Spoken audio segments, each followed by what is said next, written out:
आज हम देखेंगे कि हम अगर बीवीएस बना रहे हैं या किसी भी आइटम का मेजरमेंट कर रहे हैं से तो हर मेजरमेंट के लिए हमें नंबर, लेंथ, विड्थ, हाइट या डेप्थ रखनी होती है।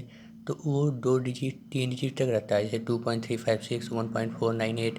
तो उसको राउंड ऑफ कैसे करते हैं? राउंड ऑफ करने के लिए एक IS कोड है। IS क्या है? देखिए, IS21960। ये एक IS कोड है। इसमें हमें रूल्स दिए हुए हैं, rules for rounding off numerical values.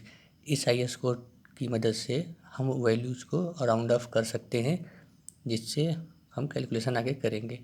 तो राउंड ऑफ करने के लिए ये IS कोड है, ये मैंने आपको दिखा दिया, IS21960।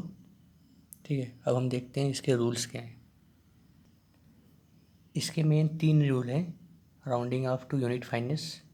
रूल 1 क्या कहता है कि when the figure next beyond the last figure या place to be retained is less than 5, the figure in the last place decimal shall be left unchanged. इसका मतलब है कि जिस डिजिट को हमें राउंड ऑफ करना होता है, जैसे मान लीजिए एग्जाम्पल के A.BC हमने लिया है, तो B को अगर हमें राउंड ऑफ करना है तो B के बाद की जो डिजिट है अगर वो लेस देन 5 है तो B में कोई चेंज नहीं होगा, B अनचेंज रहेगा। ठीक है, पहला रूल यही है कि जिस डिजिट को हमें राउंड ऑफ करना रहता है उसके बाद जो डिजिट है अगर वो लेस देन 5 है, जैसे A.BC है, B को हमें राउंड ऑफ करना है, B के बाद क्या है? C है, C की वैल्यू अगर लेस देन 5 है तो B की वैल्यू में कोई चेंज नहीं होगा, अनचेंज होगा। इसका एक एग्जांपल देखते हैं। एग्जांपल के लिए इसको देखिए, जैसे 7.26 है, इसको हमें राउंड ऑफ करना है, तो 2 को हमें राउंड ऑफ करना है अगर, तो 2 के बाद क्या है? ये 6 है, 7.26 है। अगर हम इसको नंबर के लिए राउंड ऑफ करेंगे तो ये 7.2, ये लेस देन 5 है तो केवल 7 आएगा। ठीक है, ये केवल 7 आएगा। जैसे 0.049 है तो ये लेस देन 5 है, इसको राउंड ऑफ करने पे 0 आएगा। इस तरीके से राउंड ऑफ करेंगे। दूसरा रूल क्या है कि when the figure next beyond the last figure या place to be retained is more than 5 या is followed E 5 followed by any figures other than zeros, the figure in the last place retained shall be increase by 1। इसका मतलब क्या है? मान लीजिए कोई A.NBC मैंने ले लिया, n को हमें राउंड ऑफ करना है, n के बाद की जो वैल्यू डिजिट है वो ग्रेटर देन इक्वल टू 5 है, और उसके b के बाद c एक वैल्यू है जो ग्रेटर देन 0 है, जिसकी वैल्यू, तो जो अगर हम n को राउंड ऑफ करेंगे तो अगर n के बाद की डिजिट की value greater than equal to 5 है, b की वैल्यू और c की वैल्यू ग्रेटर देन 0 है, तो n में +1 ऐड हो जाएगा। ये कहता है। इसका एग्जांपल देखते हैं। जैसे एग्जांपल में देखिए, ये 3.455 है। अगर हमें एक डिजिट तक इसको राउंड ऑफ करना रहेगा नंबर के लिए, तो ये पहली डिजिट 5 से कम है तो ये 3 हो जाएगा। 5 से कम है तो एज इट इज करते हैं, अनचेंज रहता है, बताया था। अगर मैं 2 डिजिट तक राउंड ऑफ करता हूँ तो ये देखिए, अगर मैं 4 को राउंड ऑफ करना है, हमें 2 डिजिट के लिए, मतलब पॉइंट के बाद अगर एक डिजिट ले रहा हूँ तो 4 को राउंड ऑफ करने के लिए उसकी नेक्स्ट वैल्यू क्या है? 5 है। तो मैंने रूल दिखाया था कि ग्रेटर देन, ये देखिए, जिसको राउंड ऑफ करना है उसके बाद की वैल्यू अगर ग्रेटर देन इक्वल टू 5 हो और उसके बाद का डिजिट ग्रेटर देन 0 हो। ठीक है, तो 3.45 में क्या है? 4 को राउंड ऑफ करना है तो उसके बाद की value greater than equal to 5 है, मतलब 5 इक्वल है, और उसके बाद वैल्यू 0 से इक्वल ग्रेटर है। ठीक है, तो इस केस में ये जो जिस डिजिट को राउंड ऑफ करना था उसमें +1 ऐड हो जाता है, तो ये 3.5 हो जाएगा। ठीक है, ऐसे हो गया रूल 2। रूल 3 क्या है? ये थोड़ा सा टिपिकल है। When the figure next beyond the last figure या place to be retained in 5L1 या 5 followed by 0 only, the figure in the last place retained shall be increase by 1 if it is odd. अगर odd हो तो +1 होगा, left unchanged if even, अगर even है या 0 है तो वो अनचेंज होगा। मतलब क्या है इसका? मान लीजिए कोई वैल्यू है A.NBC, n को हमें राउंड ऑफ करना है, n के बाद का जो डिजिट b है अगर वो 5 के इक्वल है और उसके बाद डिजिट c है वो 0 के इक्वल है, तो n में अगर n जो है अगर ऑड नंबर है तो उसमें +1 हो जाएगा। अगर n 0 है या इवन है तो वो अनचेंज रहेगा। ठीक है, मतलब जिस डिजिट को हमें राउंड ऑफ करना है उसके बाद की डिजिट अगर 5 के इक्वल है और उसके बाद की डिजिट 0 के इक्वल है, ठीक है, तो n की जो वैल्यू है अगर ऑड है तो +1 का हो जाएगा, 0 है या इवन है तो अनचेंज रहेगा।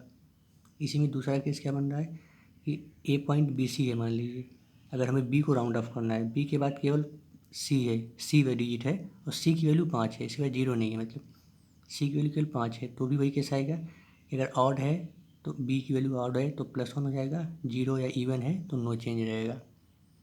ये 3 बेसिक रूल्स हैं, ये मैंने एग्जांपल के लिए बता रखे हैं साइड में, इस तरीके से आप आसानी से समझ सकते हैं इसको राउंड ऑफ करने के लिए। ये बहुत ज़रूरी है, मेजरमेंट आप बना रहे हैं या बीबीएस बना रहे हैं तो number of bar, cutting length को यहाँ से आप राउंड ऑफ कर सकते हैं, या कोई भी मेजरमेंट बना रहे हैं अर्थ वर्क का, ब्रिक वर्क का, कंक्रीट का, प्लास्टर का, तो यहाँ से डिजिट को आप 2 डिजिट 3 डिजिट राउंड ऑफ कर सकते हैं, ये आपको पता होना चाहिए। जैसे 1-2 एग्जांपल देख लीजिए। मान लीजिए 14.725 को हमें राउंड ऑफ करना है, तो पहला हमने क्या बताया था कि जिस डिजिट को राउंड ऑफ करना होता है उसके बाद ये वैल्यू अगर ग्रेटर देन 5 है, जैसे हमें 4 को राउंड ऑफ करना है, उसके बाद ये वैल्यू ग्रेटर देन 5 है तो डायरेक्ट राउंड +1 हो जाता है, तो 14.725 को 15 हो जाएगा। ठीक है, अब अगर हमें इसको पॉइंट के बाद 1 डिजिट तक राउंड ऑफ करना है, पॉइंट के बाद अगर 1 डिजिट राउंड ऑफ करना है, मीन्स 14.7 है, लेकिन 7 के बाद क्या है 2 है, ये 2 की वैल्यू लेस देन 5 है। अगर जिस डिजिट को राउंड ऑफ करना होता है उसकी बाद की वैल्यू लेस देन 5 है तो वो अनचेंज रहता है, मतलब जो वैल्यू है वही रहेगी, कोई प्लस नहीं होगा उसमें, तो ये 14.725 का 14.7 हो जाएगा। ठीक है, अब जैसे ये देखते हैं 0.549, अगर इसको हमें 1 डिजिट तक राउंड ऑफ करना है तो 0.5 या उससे ज़्यादा हो तो हम +1 कर देते हैं, तो ये 1 हो जाएगा 1 डिजिट तक के लिए। अगर पॉइंट के बाद 1 डिजिट चाहिए तो मान लीजिए 5 को राउंड ऑफ करना है, लेकिन 5 के बाद क्या है 4 है, 4 जो है लेस देन 5 है तो कोई चेंज नहीं होगा, तो 0.5 1 डिजिट तक आएगा। अगर इसको 2 डिजिट तक राउंड ऑफ करना है, मतलब पॉइंट के बाद 2 डिजिट राउंड करना है, तो ये क्या है 4 को राउंड करना है, 4 को राउंड करना है, मतलब 4 के बाद क्या है 9 है, मतलब ग्रेटर देन 5 है, उसके बाद भी 9 है, ये ग्रेटर देन 0 है, तो मतलब ये इसमें +1 ऐड हो जाएगा तो 0.55 हो जाएगा। ठीक है, एक इसको देखिए 19, जैसे एग्जाम्पल के लिए 19.20 है, तो 19 को राउंड ऑफ करना है अगर, तो पॉइंट के बाद क्या है 2 है, तो लेस देन 5 है तो मतलब +1 नहीं होगा तो 19 आ जाएगा। अगर पॉइंट के बाद 1 डिजिट लेना है राउंड ऑफ के लिए, तो अगर 2 को राउंड ऑफ करना है तो 2 के बाद क्या है 0 है, लेस देन 5 है तो इसमें भी कोई चेंज नहीं होगा, तो 19.2 हो जाएगा। अगर पॉइंट के बाद 2 डिजिट करना है तो भी ये 5 है, अब 5 के बाद कोई वैल्यू नहीं है, 5 के इक्वल है, तो लास्ट थर्ड वाला रूल लगेगा तो ये 19.20 हो जाएगा। ये एग्जाम्पल है, IS कोड का ही एग्जाम्पल है, इससे आप समझ सकते हैं। ये रूल्स को एक बार फिर से रिमाइंडर करा देता हूँ कि अगर A.BC कोई वैल्यू है, जिस डिजिट को राउंड करना है, मान लीजिए B को राउंड करना है, उसके बाद जिस डिजिट को राउंड करना होता है उसके बाद की वैल्यू डिजिट अगर लेस देन 5 है तो B जिस डिजिट को राउंड करते हैं उसमें कोई चेंज नहीं होता है। मान लीजिए A.BC है और C की वैल्यू लेस देन 5 है तो B की वैल्यू में कोई चेंज नहीं होगा। ठीक है, मान लीजिए एक वैल्यू है A.NBC, N को राउंड करना है, तो n के बाद की डिजिट b है, वो जो b की value greater than equal to 5 है और c की वैल्यू ग्रेटर देन 0 है, तो इस केस में n की वैल्यू में +1 हो जाएगा। थर्ड केस क्या है हमारा, A.NBC है, n को राउंड ऑफ करना है, b की वैल्यू इक्वल टू 5 है और c की वैल्यू इक्वल टू 0 है, तो इस केस में अगर n ऑड है तो +1 ऐड हो जाएगा, n 0 या इवन है तो अनचेंज रहेगा। एक क्या है A.BC है, b को अगर हमें राउंड करना है, c की वैल्यू इक्वल टू 5 है, तो b अगर ऑड है तो +1 होगा, 0 है तो या इवन है तो नो चेंज होगा। ये राउंड ऑफ करने का नियम है, इसको आप ध्यान से देख लीजिए।